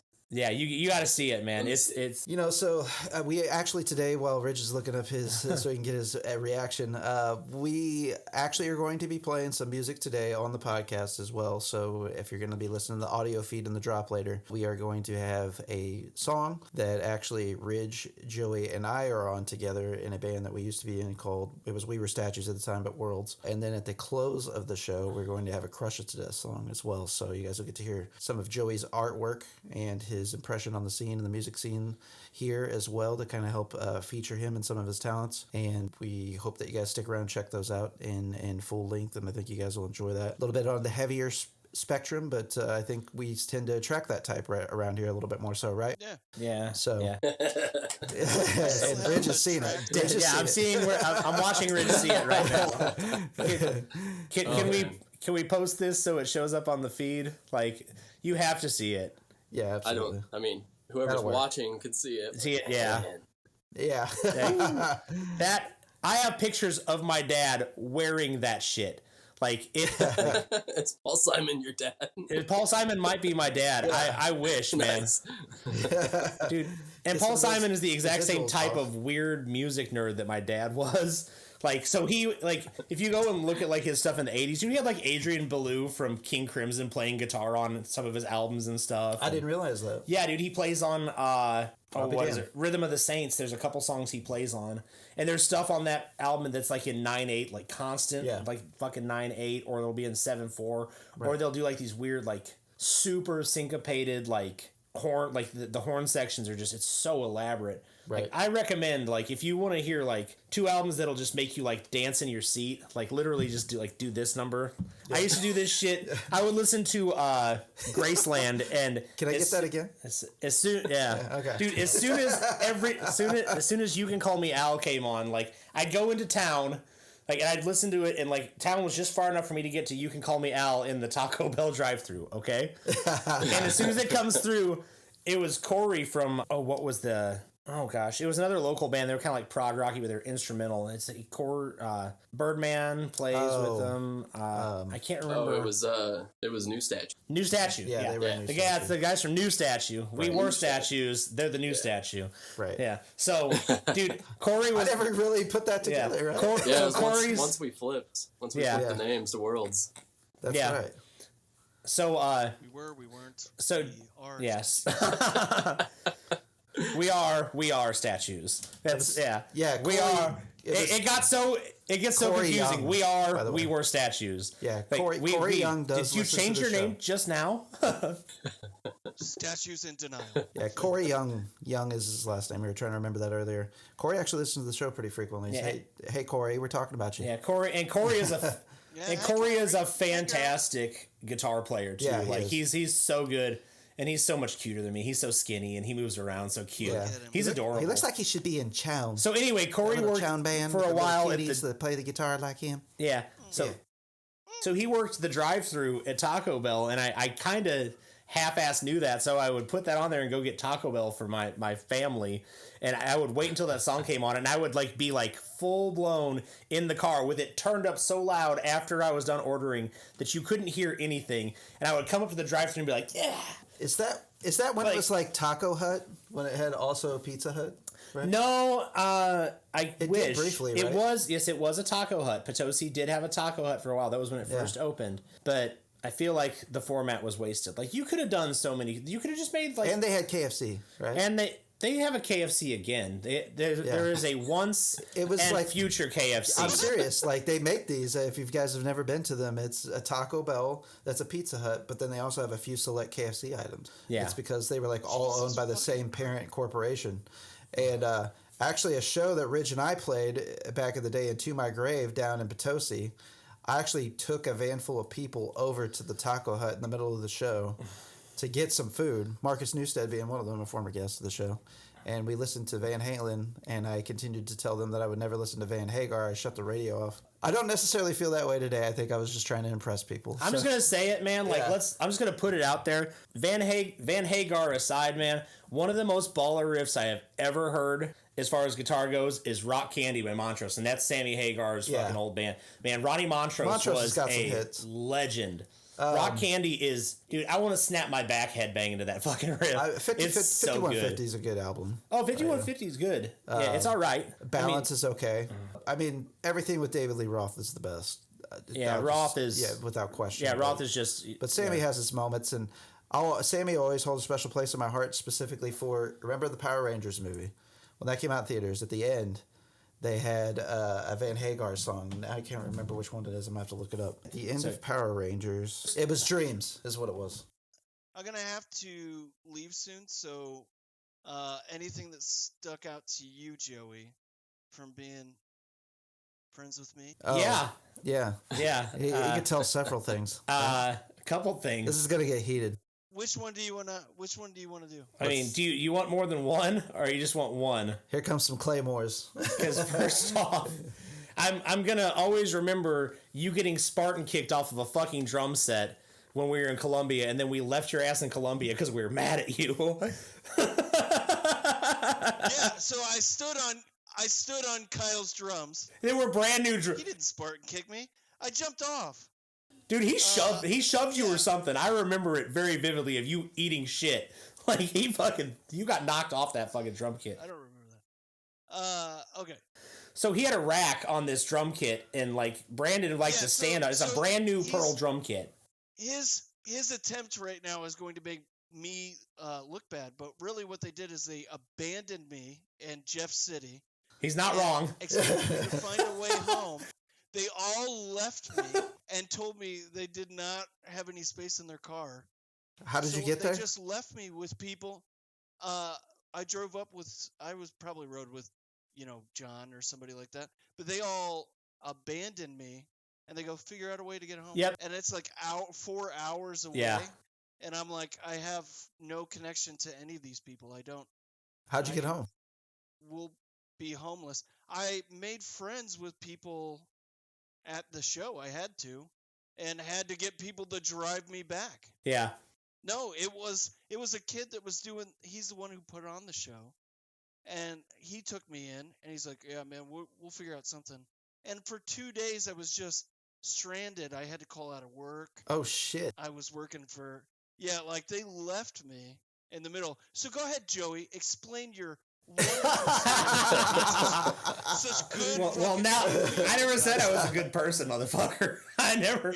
Yeah, you're fucking awful. Say, first off, I don't think I had a license at the time. However, no, I did. Oh, no, I specifically remember what Joey said too, because Joey goes, "Oh yeah, man, all of our seats are filled. We're not going to be able to take you." I go, dude, I always had to be the fucking hatchet man. Anytime anyone was getting kicked out of a band, anytime anything happened, I had to be the one to fucking do it. So everyone thinks I was the asshole in the band. It's just no one else had the nuts to do it. Like, they'd be like, Joey's a prick, he'll do it. And I have to sit down with my extremely one-sided argument of why you're not pulling your weight to everybody I ever kicked out of a band, and then because you stood on a drum set. Please tell me all the people that you kicked out of the It was a brand new drum set. Yeah, and he was a rich kid. You fucking piece of shit. So burn in hell. yeah, but you're so concerned about the. If we can pivot for a second, let's go ahead and say yes, I'm an asshole. I've been. We already established that. Yeah, I'm a jerk. That's why we brought you on here, just to let everybody know that. Who else? I want to say I think I actually ended up firing Kyle. Like I think I actually. So you got it. Your evens on him, man. Evans. Yeah, I'm pretty sure he wasn't involved. But I also did kick as much as. But I also did kick Kyle out. I also did kick Kyle out of the band because Kyle wasn't like. We played a fucking disastrous show with Horse the Band. Like, I was so excited for it, and we just fucking sucked. We were so bad, and it was because Kyle did not know how to play any of the fucking drum parts on the album. He wrote them and then, like, immediately forgot them. He was one of those kind of drummers. And I love Kyle to death. I really do, but... To be fair, Horse the Band, their lead singer didn't even go on because his voice was fucked up. Oh, really? So that whole situation was fuck... Yeah, he didn't even play. They played.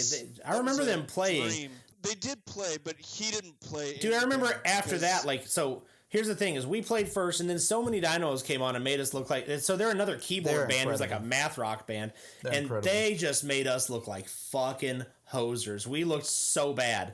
Like it's so, like you expect there to be a disparity of talent between like the opener and the next band in line. You would expect that to an extent, not to the extent of you going, how the fuck did this first band even book this? These guys are idiots. Like, wow. I was super embarrassed. Joey's always been the most pessimistic out of us all in the fucking band, and I'd walk away from something like, yeah, I feel like I did good in the fucking, and he's like, oh my God, it's goddamn apocalypse. I'm shitting blood right now. I'm shitting blood, and I'm at the creepy crawl that doesn't have a fucking urinal. Oh, dude, I went to go see Glass Casket at so me and Brad and John went to go see Glass Casket there, and they fucking blew the carburetor on their van. So all we ended up seeing was a couple of local St. Louis like death metal bands. But speaking of there not being any toilet accommodations in the creepy crawl, first, like, if you don't know what the creepy crawl is, all right, guys, I gotta head off. Love you. I love you, buddy. We'll see you, man. The creepy crawl is like the absolute worst venue, or was the absolute worst venue in St. Louis as far as like accommodations, PA, the actual physical stage. It was only good because it was like, it had that same level of scuzz credit that like you would assume like CBGB's had. Right. Like it was like definitely that type of club. Like it just, if you ever looked at the old CBGBs, let's clarify filthy. The original creepy crawl, that is. The original, the old creepy crawl. The second one was a little bit more glamorous. Yes, just a little bit. We went to go see Glass Casket, which is a death metal band, which was guys that were also in Between the Buried and Me. Yeah. Who like we were all about. So we get there and we bought the biggest bottle of amaretto you could buy, and we were drinking amaretto and Dr. Pepper because we're geniuses. And we figured out you can put amaretto and Dr. Pepper as much as you want, and you can't taste any difference whatsoever. Right, for sure. And amaretto is one of those super sneaky liquors, and it will creep up on you. Yeah. And we get out. Candy liqueur. Yeah, it's one of those things where you get out, and we're not just drunk by the time we get there. We're almost fucking legless. Like, you get out and you do that thing like when you've been sitting for a long time and drinking, and you put your weight on your feet, and you're like, yeah. Do that business. Yeah. So we get there, and as soon as we get there, John McCarver leans over to me. He's like, man, I gotta piss. Okay, there's no toilet, and like there's literally no toilet in the creepy crawl. We already know this because we used to go to shows and play there all the time. And so we're in the parking garage across the street, and John starts pissing. He gets to go, no problem. Next guy Brad starts pissing, no problem. I start pissing. The first car that we've seen in 20 fucking minutes shows up. I'm running down the side trying to zip myself up, pissing all over myself. Jesus. And then I get there, I'm like, I pissed on myself. I'm fucking drunk for no reason. The goddamn band I came to see isn't going to be here. This is bullshit. Speaking of getting drunk and shows, I do recall, this is a more recent story, but for my birthday one year, we all went to go see Braid, and my brother didn't show up at the last minute, so we got Joey, and I think we already had beer in the car, and then we stopped at QT on the way up and got one of those 18 racks of Rolling Rock, and we drank the whole thing before we went in. But mind you, this is, so he's saying this is from parking lot to there. This is from Herculaneum to the venue, 25 minutes. which is 25 minutes. So each of it. No, I don't think that we broke into the Rolling Rock until we parked because we had other beers with us. Yeah, but I think we ended up drinking all of it. We definitely. Yeah, we drank all of it. We drank it all before we left the car to go into the show. Before we went in. We pre-gamed for that show fucking hard. We went hard. We went hard in the paint on that one for sure. Yeah.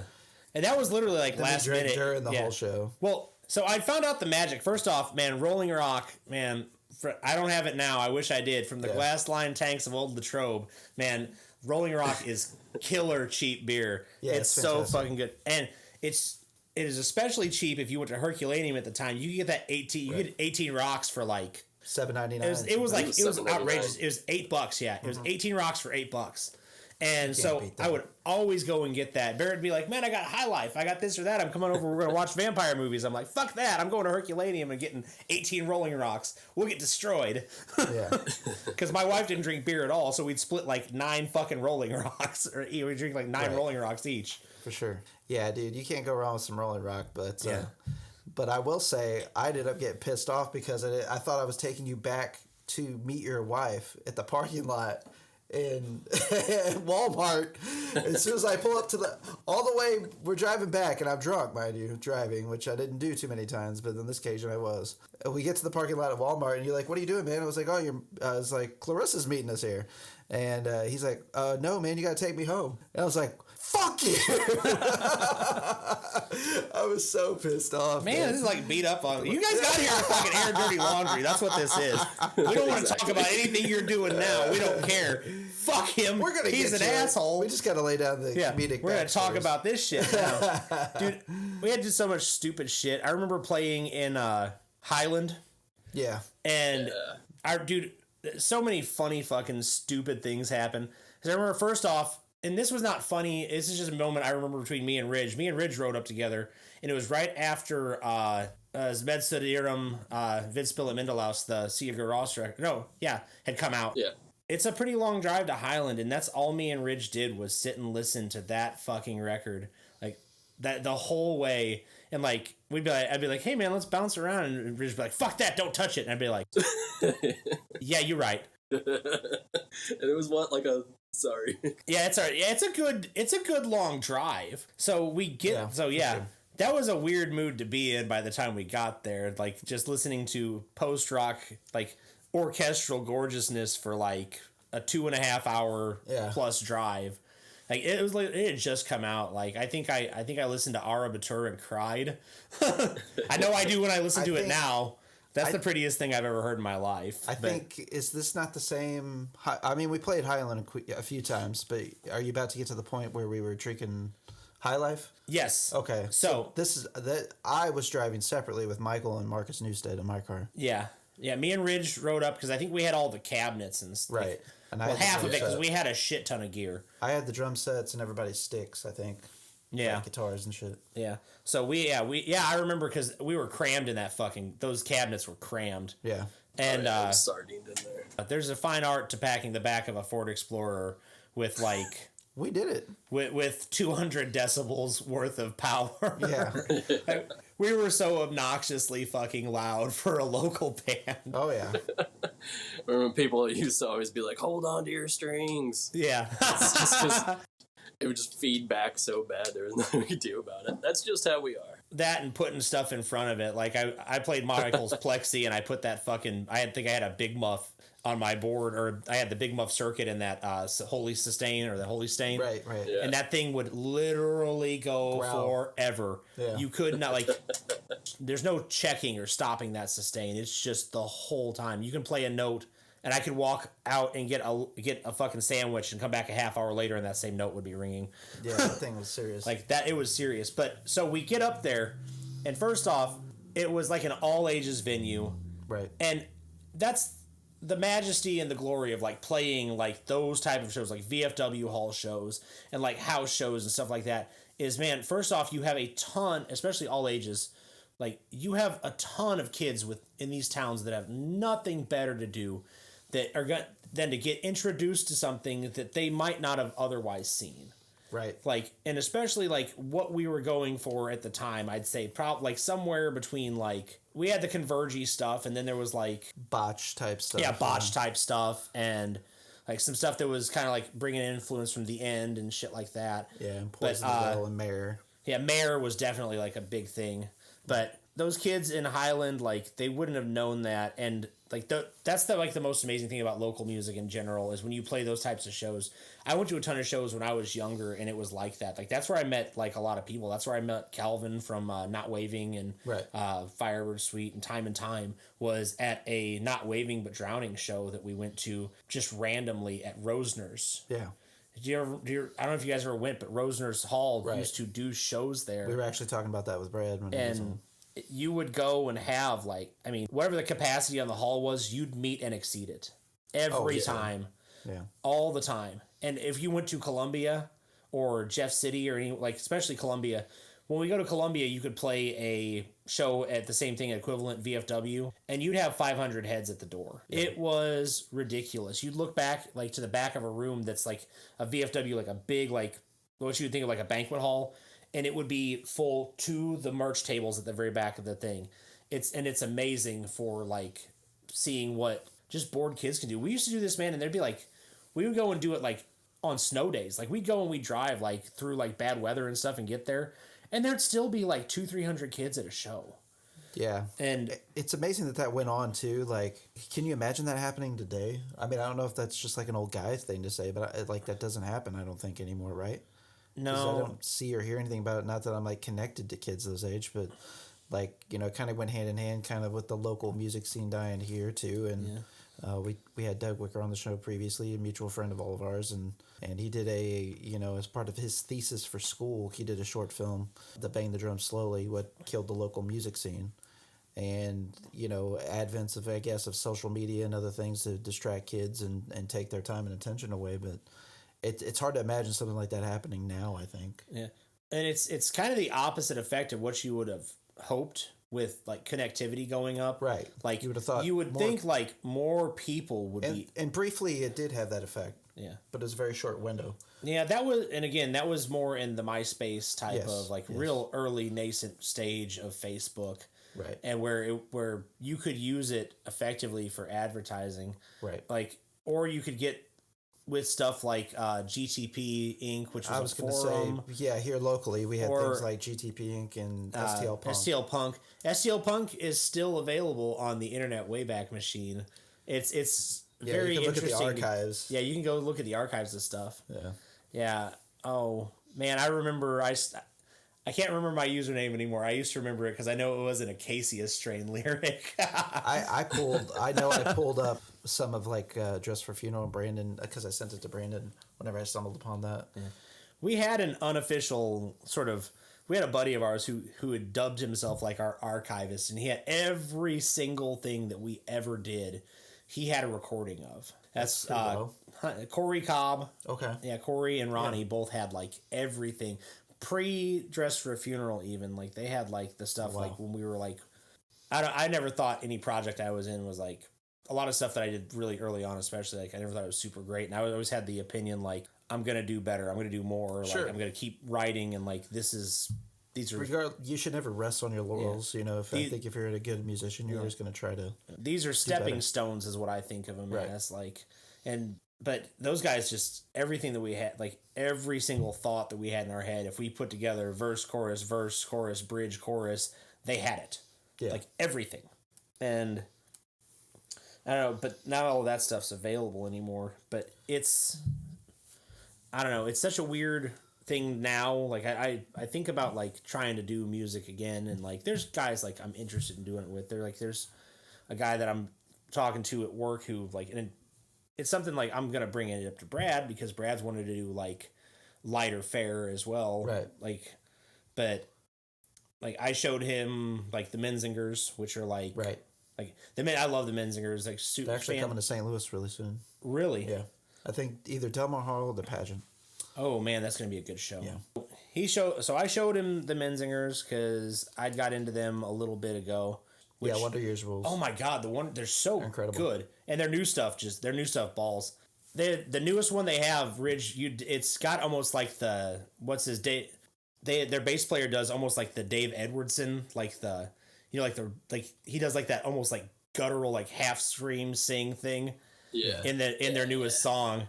Did you hear the one? I haven't listened to it yet. Yeah. So, you like Joyce Manor? Huh? You ever checked out Joyce Manor? That's on my to do. Like, yeah. Like as far as like the popular stuff, like the Hotel Year, like I've heard the Hotel Year, they're good. Right. Absolutely. Flatliners, they were like a ska band. Yeah. Yeah. I think they still have horns, but the Flatliners were solid too, man. Yeah. But like that's the kind of thing like we're talking like somewhere in there, and like me and Brad have been discussing that for years. We actually, before Crush's Death broke up, that's the type of stuff we were working on. Okay. We wrote something that was somewhere between like really major key math rock and like the new like it was new at the time, but what's it, Sister Faith, the Coliseum record, like somewhere between those two things, man. That if I can just say a record sounds sexy, can I just say that record by Coliseum, that's if you want to describe a record as being sexy sounding, that's it right there. I don't know what it is about that particular record, and that there's a couple other bands doing that. One I wanted to bring up, like, and I think they're German, but it's a band called Rope Sect. And if you like that old, like that newer Coliseum, like that real like Love Under Will type of vibe, like they've got that thing in spades. Like that's another one. Rope Sect. I'll have to check that out. Yeah. So those guys are solid. I really recommend them, and it scratched that itch. You know what I mean? That kind of like, because I guess really what you'd call it is like a louder post punk is what right in a way. Yeah, for sure. Yeah, and that's what Ceremony does a lot of that. Yeah, Ceremony's aight. They're not bad at all. Hell yeah, I love Ceremony. Is that the one? Is Ceremony the band they have the We're in the Spirit World? Yes. Okay, I thought so. Yes. I want to ask them so bad. Is that a Young Guns quote? Talking about they take. I think they take peyote. Look at that chicken. Yeah. Shh, we're in the spirit world, asshole. That's right. Yeah, that's exactly right. I haven't seen that movie in forever. Oh yeah. I'm the weirdest person because I'm a human Rolodex of useless information. He wins trivia night though, ladies and gents. Don't let him talk himself too hard. Do what? I said you win trivia night, though, folks. Yeah, I'm all right. But I don't want to pass up the fact that I think originally you were getting to the point on that Highland show.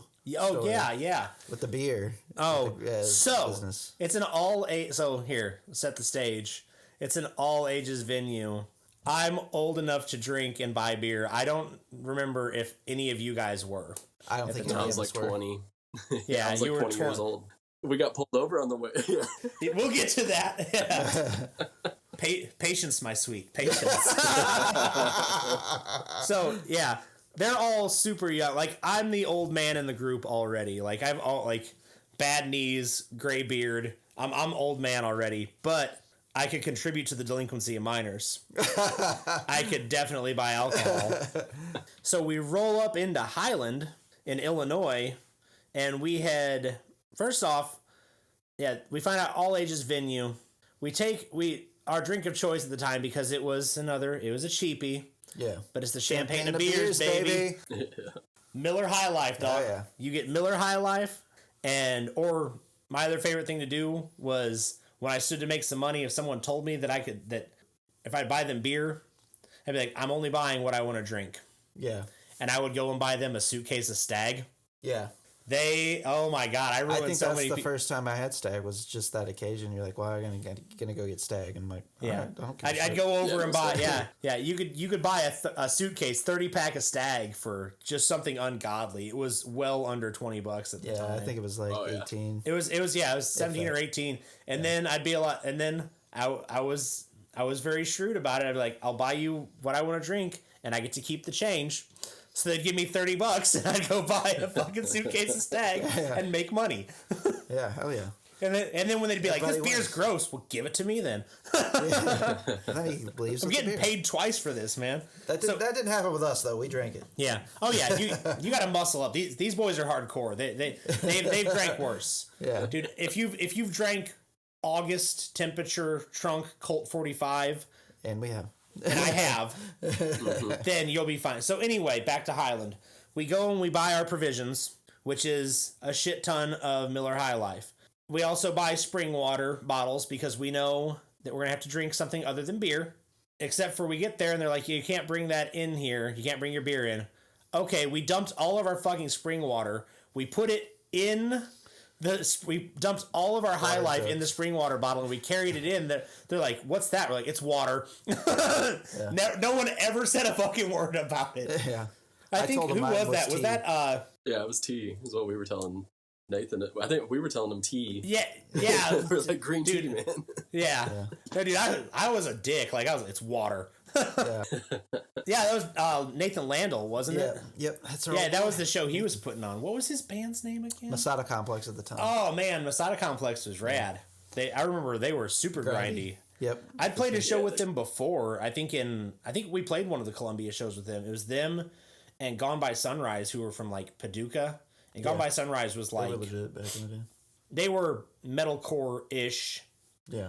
But, so that sort of same early metalcore, like a lot of people were doing Dead Guy-ish, right in that vein. Dead Guy-ish, Botch E, Converge-esque, Kowaleski. Kowaleski. It sounds like a leader of the fucking Ukraine or something. Kowaleski sounds like a cheap, after, like you can buy gallons of it. Like, it sounds like a very cheap Russian vodka, Kowaleski. For sure. What was the other thing about that? So, number one, Marcus found that fucking Hustler magazine in the middle of the road, too. Marcus just proceeded to sit in there and read it wide open in front of everybody at an all-ages show. Yes. It was reading out the articles, and we were laughing at, like, the articles that were surrounding the spreads, the literal spreads of women's spreads. Yeah. So, there's that. Michael had wanted to Teen Wolf into the parking lot.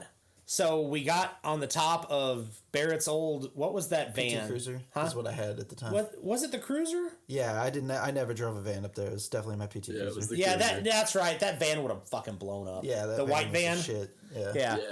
No, was he? I don't know if he Teen Wolfed on your van or someone else's, or on yours, or he did, because it wasn't on top of my Explorer. I'm sure. I thought it was. I thought it was on the Explorer, because you guys got there before us. And he like climbed on as we were pulling. That's right. Yeah. That's right. I remember. Right.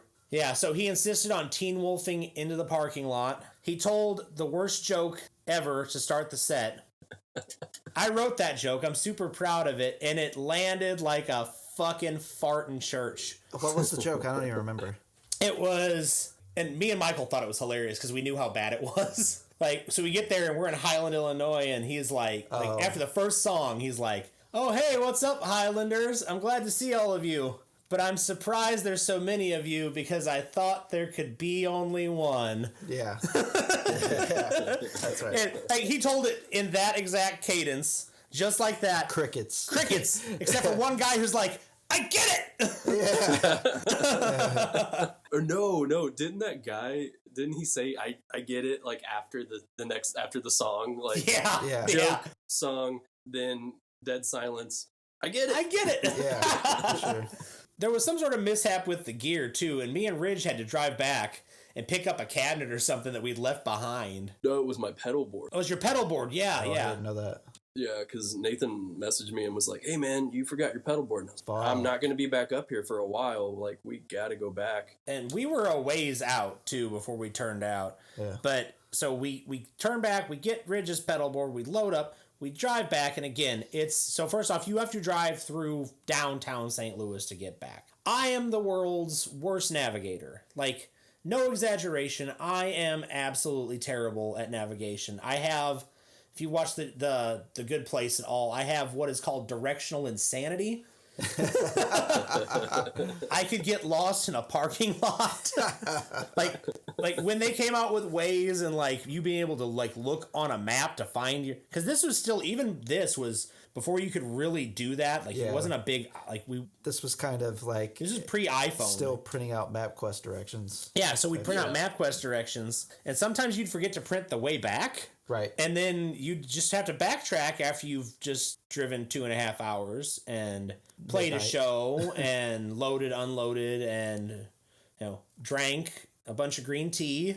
Right, green tea. Green tea. Yeah. Green tea. So, by the way, if you look, it's very disconcerting to see a bunch of Miller High Life in a spring water bottle, because it is the exact same color.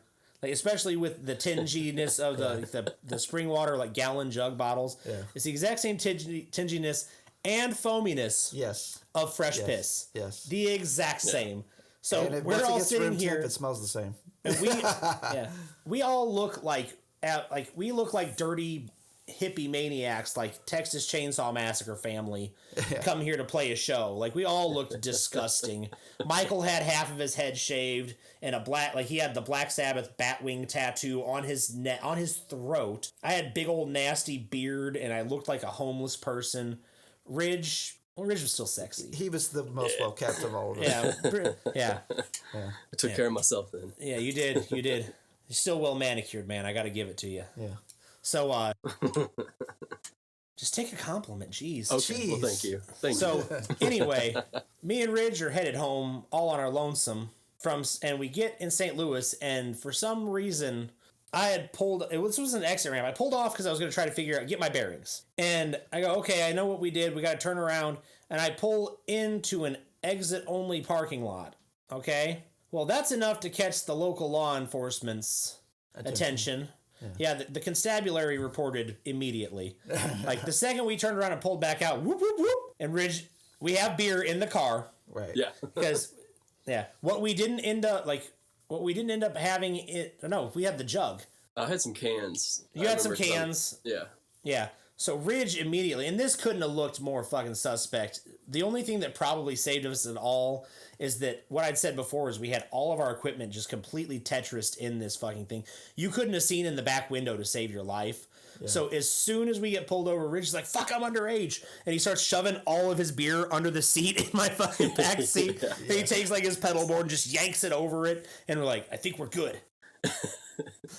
So we show up. So the cop comes out and like, dude, he was so nice. Like, we were so worried, and he was so nice because he's like, you boys from around here? No, sir. What brings you up this way? We're coming back from Highland, Illinois. We were playing a show. That's our gear in the back, sir. Okay, well, what you need to do is this, and this. Gave us directions to get out. Not even a ticket. Nope. Like, but still, the whole way, I don't know if they can stress detect. There's a sound that your voice, a certain timbre your voice makes when your asshole is all the way puckered. Like, no light is escaping or entering it. Like, it's the exact opposite of a black hole. It is a solid, smoothed over mass at this point. You are so clinched up because you're sure you're going to jail. I was so scared. And, like, we get done and, like, I don't remember the reaction. We're just like, let's get the fuck out of here. Right. We can't make any more mistakes. Exactly. Yeah, and then drive 2.5 hours home and then have to unload all that shit. That's the one thing that is not like looking forward to doing again. Oh, right. Dude, I have downgraded. I have a 212. Yeah, and a 20-watt tube head. There you go. I can carry my rig in aside of my pedal board, which I got like real gonzo with. Like I've made my wife very mad at me with all the pedals that I have accrued. Oh, really? Just recently. Yeah. This is Barrett from the ATI Podcast. Each week, Josh and I discuss current events, pop culture, music, TV, movies, politics, sports, nothing is out of bounds. You can also tune in to learn about rising artists, small businesses. Whether it's music, graphic design, filmmaking, or even a brick-and-mortar mom-and-pop shop, we will be spotlighting folks and their endeavors. Listen to us on Spotify, Apple Podcasts, Google Podcasts, Amazon Music, Anchor, or anywhere you enjoy your podcasts. Just search ATI Podcast. We would like to thank you for your continued support, and as always, please stay safe out there.